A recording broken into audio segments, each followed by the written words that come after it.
आदर और सम्मान के योग्य हमारे मैडम बिश्नोई, जिला शिक्षा अधिकारी फतेहाबाद, और वर्मा जी और डॉक्टर साहब और सभी शिक्षाविद, मेरे भाई, सभी जो यहाँ उपस्थित हैं, बुजुर्ग जो इस गांव के और आसपास के गांव के जो बुजुर्ग हैं, उन सबको मेरा प्रणाम, माताएं, बहनें और ख़ास तौर से प्यारे बच्चों। मैं इस स्कूल में पहली बार आया हूँ। गांव में मेरा पहले भी आना हुआ है और इस स्कूल के बारे में मैंने सुना था, लेकिन जो जितना सुना था उससे कहीं बेहतर मैंने पाया आज यहाँ आके आप लोगों के पीछे।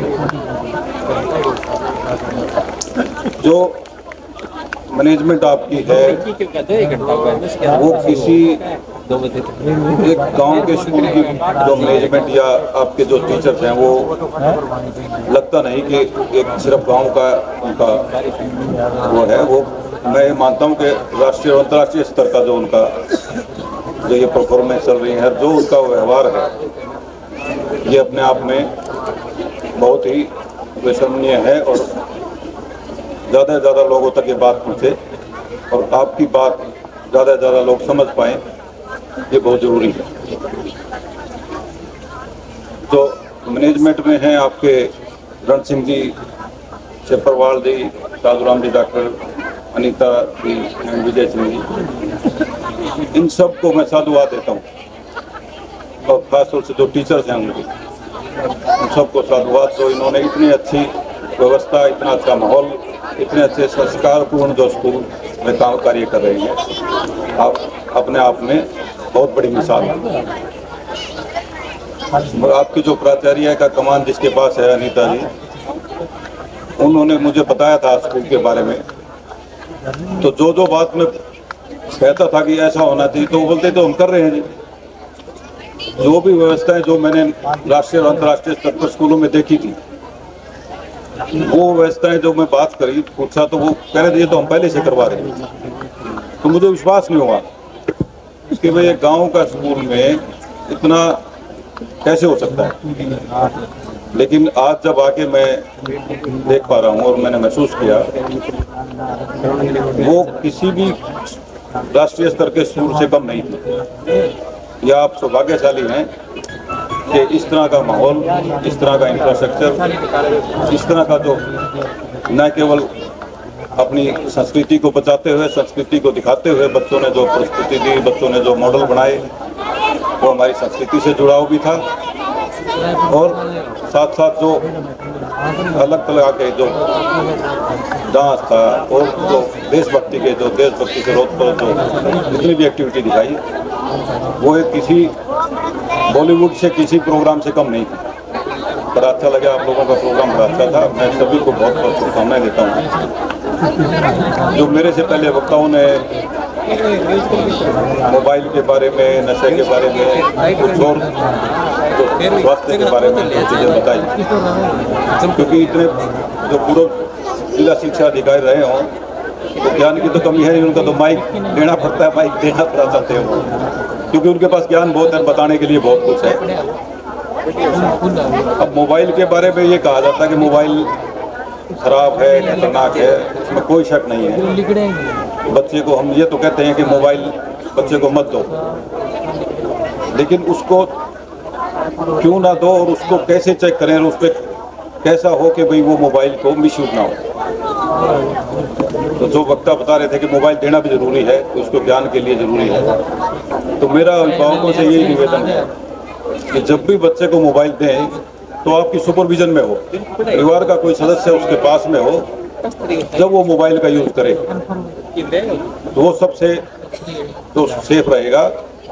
अदरवाइज मोबाइल का नुकसान ही है, कोई फायदा नहीं है। ज्ञान बुक किताबों में बहुत है, ज्ञान टीचर्स बहुत दे रहे हैं, और अगर कोई ऐसी चीज देखनी भी है जो ज्ञान के लिए देखनी है तो आपकी सुपरविजन में हो, मोबाइल बच्चे के पास वैसे मत छोड़ो।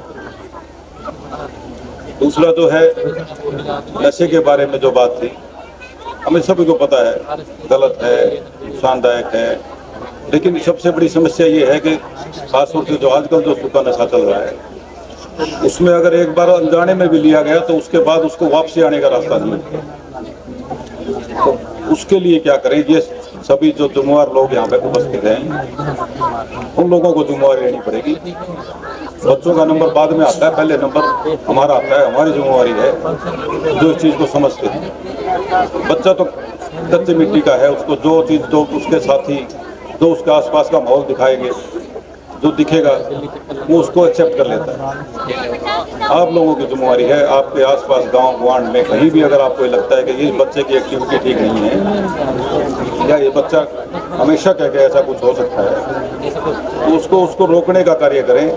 उसके अलग अलग जो प्रावधान है वो आपको सब पता ही है, आप जागरूक लोग हो, किस प्रकार से उसको रोका जा सकता है। क्योंकि सरकारें और व्यवस्था इन चीज़ों को रोकने में बहुत देर लगा देती है और जब तक बहुत देर हो जाती है, लेकिन आपको आपके आस पड़ोस में जरूर पता होता है कि क्या होने लगे। वो चीज़ आप ही रोक सकते हैं। सरकार और पुलिस के पास तो बहुत लेट पहुँचती है। जो जागरूकता जो समझ आप डेवलप कर सकते हैं वो आप लोगों की जिम्मेवारी ज़्यादा है। समाज को, नई पीढ़ी को कैसे सुरक्षित रखना है ऐसी चीज़ों से, वो सभी का सहयोग से हो पाए।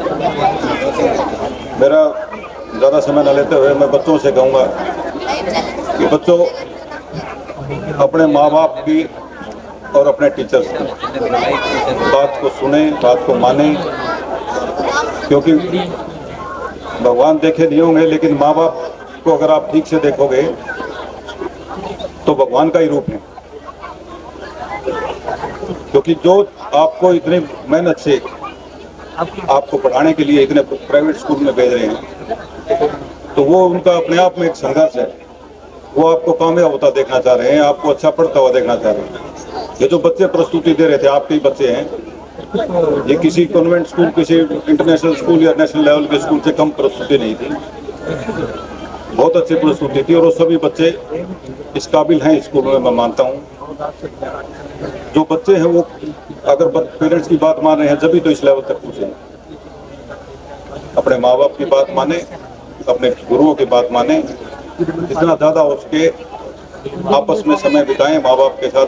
बच्चा जो है, माँ बाप भी बच्चे को समय बिताए, पूछे क्या रहा स्कूल में, क्या पढ़ाया गया, क्या कर रहे हो स्कूल में आजकल, दूसरा बच्चा क्या कर रहा है।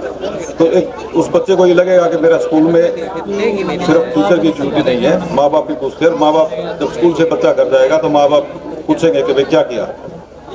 एक कनेक्शन बनता है और बच्चे को उसी में एंगेज करने की बात है। एक स्वास्थ्य की बात है, जैसे हमेशा कहते हैं कि स्वस्थ तन में स्वस्थ मन विचार करता है। तो स्वस्थ तन के लिए इतना बढ़िया आपका एनवायरनमेंट है, यहाँ हर जगह हरियाली है।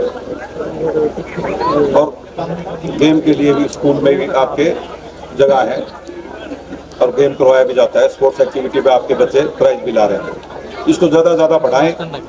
अगर बच्चा एंगेज रहेगा स्कूल में पढ़ के, फिर गेम पे थक के जाएगा तो और चीज़ों में ध्यान नहीं जाएगा उसका।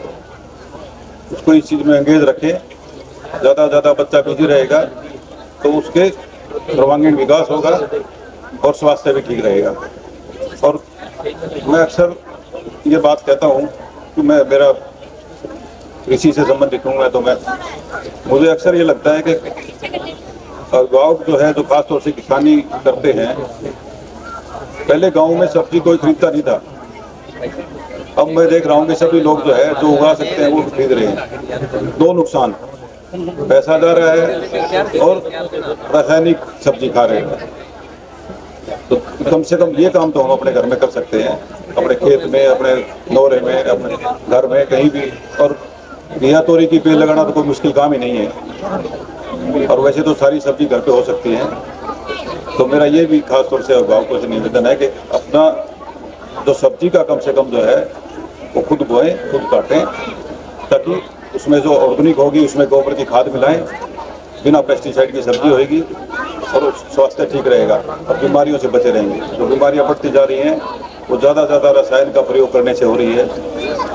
रसायन एक मात्रा में यूज़ करने के लिए दिया गया था, फर्टिलाइज़र एक मात्रा में यूज़ करने के लिए बताया गया था, लेकिन एक जो बेचने वाला है उसका इंटरेस्ट लगा लो या ना समझे लगा लो, जहाँ 2 कट्टे डलने थे वहाँ 4 डलने शुरू हो गए, 4 डलने थे वहाँ 8 डलने शुरू हो गए। उससे जो हमारा तो नीचे का पानी वो भी खराब हो गया। पानी के बिना तो गुजारा नहीं है, पानी के बिना कैसे काम चलेगा।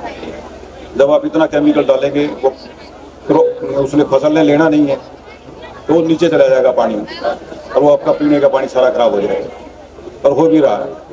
और ये जो बीमारियां आप देख रहे हैं, जो लाइलाज बीमारियां हो रही हैं, इसी कारण। और मैं बच्चों के लिए खास तौर से कहना चाहूँगा, आपके उज्जवल भविष्य की कामना करता हूँ, और इसी प्रकार आप तरक्की करें, इसी तरह से आप अच्छे अच्छे प्रोग्राम करें। मेरी तरफ से आपको बहुत बहुत शुभकामनाएं। जय हिंद, जय भारत।